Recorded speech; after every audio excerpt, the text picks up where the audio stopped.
Hello बच्चों, कल NEET का आपका पेपर है और कई बच्चों में फिजिक्स को लेकर अभी भी डामाडोल स्थिति बनी हुई है। कह रहे हैं किसी तरीके से 80 80 90 मार्क्स भी आ जाएं तो बहुत बड़ी बात है। तो मैं जल्दी से आपको 25 इंपॉर्टेंट टॉपिक्स बता देता हूं जिसको करने पर पूरी उम्मीद है कि 100 नंबर के आसपास आप फिजिक्स में ला सकते हैं।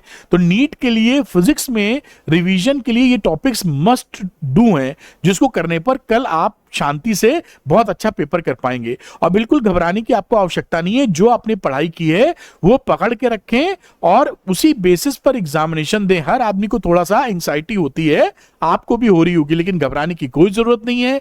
पेपर बहुत अच्छा आप करने वाले हैं। अपने ऊपर आत्मविश्वास या कॉन्फिडेंस रखिए। और चलिए फटाफट टॉपिक्स देख लेते हैं क्योंकि समय आपके पास काफी कम होगा इस समय। तो मैं आपको आगे लेके बढ़ता हूं। मैं आपको बताने वाला हूं 25 टॉपिक्स जो आपको दिलाने वाले हैं कितने 100 मार्क्स के आसपास आपको दिलवा देंगे। चलिए टॉपिक्स की बात तुरंत शुरू कर लेते हैं। जो पहला टॉपिक आपके सामने जैसा यहां पर दिख रहा है, refraction at spherical surfaces and by lenses. ये जो रिफ्रैक्शन वाला पार्ट है लेंसेस का या स्फेरिकल सरफेसेस पे, ये बहुत पूछा जाता है, तो उसकी तैयारी कर लेगा। रे ऑप्टिक्स का ये टॉपिक है। दूसरी बात करते हैं थर्मोडायनेमिक प्रोसेसेस, एडियाबैटिक, आइसोथर्मल। इसके फॉर्मूले आप रिवाइज कर लेंगे, सिंपल फॉर्मूला बेस्ड सवाल आते हैं। रिफ्लेक्शन ऑफ वेव, ये रिफ्लेक्शन ऑफ वेव मैं 11th क्लास की बात कर रहा हूं, तो वहां पर जो आपको स्टेशनरी वेव वगैरह होती हैं उसकी बात आपको तैयार रखनी होगी, जो ऑर्गन पाइप वगैरह रहते हैं। दूसरी इंटरफेरेंस ऑफ लाइट वेव्स की बात करें तो इंटरफेरेंस के ऊपर भी काफी सवाल बनते हैं, यंग्स डबल स्लिट एक्सपेरिमेंट के ऊपर, तो उसको तैयार करके रखिए। वेव नेचर ऑफ लाइट, बहुत ही ज्यादा ये सरल टॉपिक है। डिब्रॉय वेव्स की मैं बात कर रहा हूं, लेमडा निकालते हैं जो मैटर वेव्स का, बहुत सरल है, अब मुश्किल से 15 मिनट में हो जाएगा। इलास्टिक मॉडुलस, यंग्स मॉडुलस के ऊपर आपको सवाल देखने को मिल सकता है। अगली बात करूं अगर मैं, तो सरफेस टेंशन पे सीधे फॉर्मूला बेस्ड सवाल मिलेंगे, इसको भी आप कर लीजिए। कॉम्बिनेशन ऑफ रजिस्टर सीरीज और पैरेलल में आप आराम से कर सकते हैं। प्रैक्टिस आप कई सालों से इसको जानते पहचानते हैं, थोड़ा सा दिमाग लड़ाएंगे आपका काम बन जाएगा। आगे बात करते हैं प्रोजेक्टाइल मोशन के फॉर्मूले रिवाइज कर लीजिए। डायरेक्ट फॉर्मूला बेस्ड सवाल आने की संभावना बनी रहती है। उसके बाद ऑप्टिकल इंस्ट्रूमेंट, बहुत ही सरल टॉपिक आप पे आता है, कुछ ज्यादा उसमें कॉम्प्लिकेशन नहीं होती। फॉर्मूला और थोड़ी बातें याद है तो आप आराम से इसको कर पाएंगे ऑप्टिकल इंस्ट्रूमेंट्स को। चलते हैं 11वें नंबर के टॉपिक की तरफ। तो ये आइंस्टाइन फोटो इलेक्ट्रिक इक्वेशन यानी डुअल नेचर वाला जो चैप्टर है आपका, वो डुअल नेचर वाला चैप्टर आप कर लीजिए। वहां पर फोटो इलेक्ट्रिक इक्वेशन पे सवाल मिलेंगे, बहुत ही आराम से इसको आप लगा पाएंगे। लॉजिक गेट्स के ऊपर आजकल कई ट्रेंड है कि एक क्वेश्चन तो आपको मिल ही जाता है और इसको रिवाइज कर लीजिए। आपने पहले पढ़ा हुआ है तो मुश्किल से रिवीजन में 15-20 मिनट्स आपके लगने वाले हैं। और लॉजिक गेट मैंने वीडियो बना रखा, आप चाहें तो उससे रिवाइज कर सकते हैं, फटाफट आपका काम हो जाएगा। हीट ट्रांसफर, कंडक्शन वगैरह की बात होती है, वो फॉर्मूला आपको अच्छे से आना चाहिए, जैसे आप फॉर्मूला लगा के सवाल निकाल पाए। Bohr model of hydrogen atom, इसको तैयार करके रखिएगा। इस पे काफी क्वेश्चंस आ जाते हैं जो आप आसानी से जरूर कर पाएंगे। एसएचएम, सिंपल हार्मोनिक मोशन, इसके 2 टॉपिक मैंने लिए हैं। एसएचएम काफी इंपॉर्टेंट है, कुछ 3, 4, 5 केसेस हैं जो घूम फिर के आपके यहां पूछे जाते हैं, उसको पकड़ लीजिए, याद कर लीजिए, फॉर्मूला सवाल लगा मारिएगा। उसके बाद हम लोग बात करेंगे इलेक्ट्रोमैग्नेटिक वेव्स का बेटा।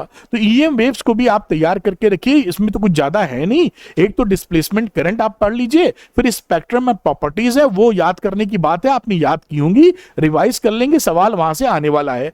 कॉमन फोर्सेस इन मैकेनिक्स, जो कॉमन फोर्सेस टेंशन वाले हैं, स्प्रिंग फोर्स है, फ्रिक्शन है, यहां से सवाल काफी बन जाते हैं। एकदम आसान सवाल बनते हैं, थोड़ा भी कॉन्सेप्ट क्लियर है तो बड़ा अच्छा परफॉर्मेंस यहां से निकाल सकते हैं। Velocity and acceleration in SHM, ये एसएचएम ही टॉपिक है बेसिकली कि वेलोसिटी डिफरेंट पोजीशंस पर या एक्सेलरेशन क्या होता है। सिंपल 2 फॉर्मूले आपको ध्यान कर लेने, दैट्स ऑल। डिफ्रैक्शन के ऊपर सवाल बनता हुआ दिखता है, इसको भी फॉर्मूला बेस्ड सवाल आ गया, कोई टेंशन लेने की आवश्यकता नहीं है, फॉर्मूला रिवाइज कर मारिए। सीरीज एलसीआर सर्किट में जो एसी ड्रॉप होते हैं, वोल्टेज में इंपीडेंस निकालना, ये सब आपसे पूछा जाता है। अगली बात करता हूं 21वें नंबर टॉपिक की बेटा, nuclear energy, mass defect, nuclear fission, fusion को तैयार करके रखें।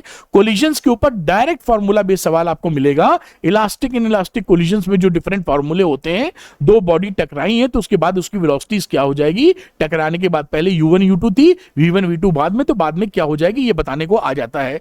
अगली बात करें रिफ्रैक्शन के ऊपर, तो ये रिफ्रैक्शन भी तैयार करके रखिए। ये प्लेन सर्फेसेस पर रिफ्रैक्शन की बात है कि कोई सिक्का अगर पानी में है, ऊपर से देख रहे हैं तो नॉर्मल शिफ्ट कितनी होगी, या आप पानी में है, मछली है और ऊपर चिड़िया को देख रही है तो चिड़िया कितनी दूर दिखेगी, ये रिफ्रैक्शन का टॉपिक आप कवर कर सकते हैं। Errors in measurement, unit and measurement से ये टॉपिक एरर्स के ऊपर काफी आता है। वैसे इसमें डायमेंशनल वाले टॉपिक भी 16-17 में काफी पूछे जाते थे, तो उसका भी ध्यान कर सकते हैं। जल्दी हो जाता है, मुश्किल से 15-20 मिनट में दोनों चीजें आपकी तैयार हो जाएंगी।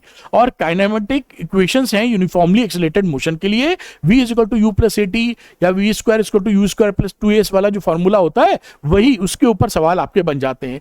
इन टॉपिक्स को जल्दी से आप रिवाइज कर लीजिएगा।